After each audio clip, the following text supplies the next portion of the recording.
Stress നമുക്ക് ഗൗരവമായി എടുക്കേണ്ട കാര്യമാണോ? നിങ്ങൾക്ക് സ്ട്രെസ് അനുഭവപ്പെടാറുണ്ടോ? നമ്മുടെ ശരീരത്തിനെയും മനസ്സിനെയും ബാധിക്കുന്ന ശക്തമായ ഒരു ഘടകമാണ് സ്ട്രെസ്.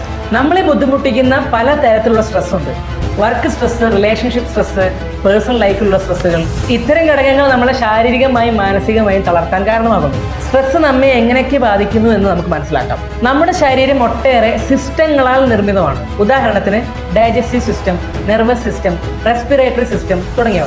ഈ സ്ട്രെസ് കാരണം ഒരിടത്തുണ്ടാവുന്ന പ്രശ്നം മറ്റ് സിസ്റ്റത്തെയും ബാധിക്കുന്നു. സ്ട്രെസ് നമുക്ക് ഗൗരവമായി എടുക്കേണ്ട കാര്യമാണോ? ആരംഭത്തിൽ ചെറിയ തോതിൽ തോന്നുന്ന സ്ട്രെസ് ദീർഘകാലം നിൽക്കുമ്പോൾ ശരീരത്തിനെയും മനസ്സിനെയും മോശം രീതിയിൽ ബാധിക്കും.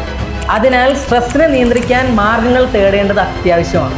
ബ്രീത്തിങ്, എക്സസൈസ്, യോഗ, മെഡിറ്റേഷൻ, പിന്നെ ശരീരത്തിനും മനസ്സിനും ആവശ്യമായ വിശ്രമം, ഇവ സ്ട്രെസ്സിനെ നിയന്ത്രിക്കാനുള്ള നല്ല മാർഗങ്ങളാണ്.